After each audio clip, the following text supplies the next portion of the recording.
So, it's been a little bit of time, so I figured I should throw something up. It's kind of too hot to think right now, so I'll be glad I put on a shirt or pretty much anything else, but I'm trying to be nice to you all, and yeah. Plus, YouTube frowns on, nakedness, nakedity. Yeah, nakedity, because nudity is not a word I like to use. Am I weird? Well, if you've been unfortunate to watch my other videos, or be a part of my life at all, you already know the answer which you seek is no. But anyway, I've seen a few movies recently. I say recently, I mean over the last month or two. I feel I should weigh in on them. There are also a few trailers out that I feel I should really talk about, and they're going to be amazing movies, and I hope everyone goes to see them. And finally, if I can, I'm going to talk about a little bit of gaming, as usual.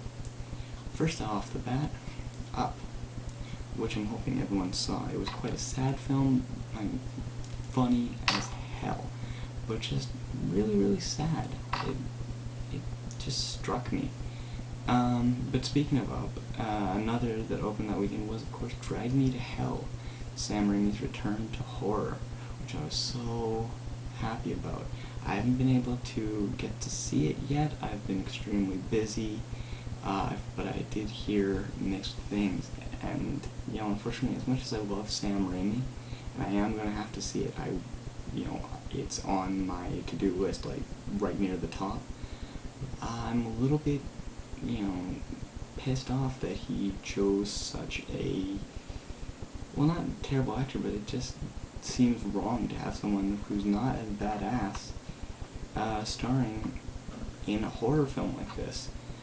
And, I have a single point, and that is this man.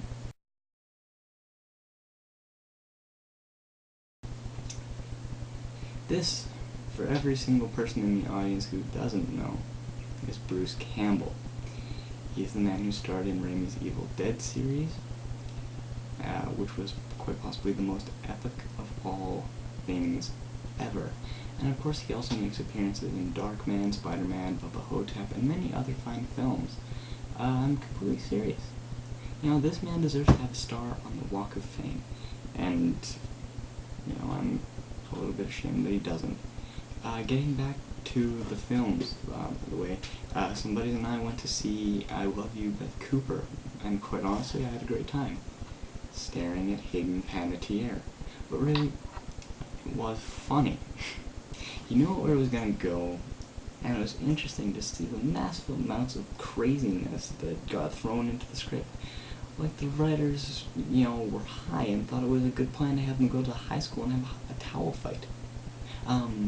But also part of that movie, which made it just abnormally funny for me, was the fact that the boyfriend was played by an actor most people have never seen, but he was in the Much Music movie Going the Distance, which starred Mako Nguyen of Regenesis fame, and a man who looks extraordinarily like Brendan Fair, but never mind. And of course, finally, recently, Harry Potter and the Half-Blood Prince. It's something everyone's had to go see.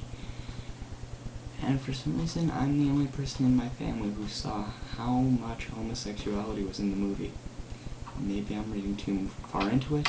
Maybe I've just written and read too much /fiction. Moving on. Coming out next month is a movie directed by the man who would film Halo.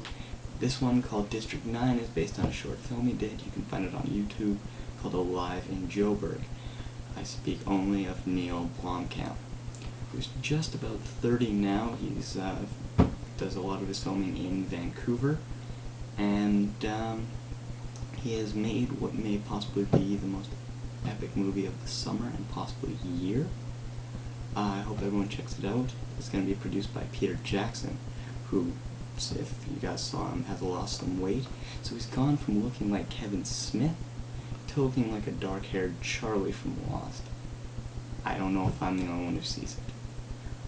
Also on the block is Sherlock Holmes with one of my favorite actors, Robert Downey Jr., who I'm hoping everyone saw in Kiss Kiss Bang Bang.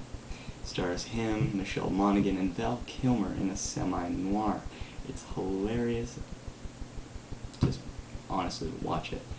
Speaking of noirs, Joseph Gordon-Levitt, who people remember as Tommy from Third Rock from the Sun back in the 90s, is finally back in theaters everywhere. He's released a few films recently, but most of them didn't make it, to the mainstream. One starred Don Cheadle, which was Manic. One with Matthew Good, who played Adrian Veidt. It was called The Lookout. And my favorite, which stars him and Lucas Haas and Emily DeRaven, was called Brick. It was a neo-noir, which was absolutely amazing. It's set in high school, so you've got all these kids. Basically, it was really weird. There's really no way to describe it. I think you should, check it out. It was filmed for a very, very meager budget, and it still looks amazing. It's great.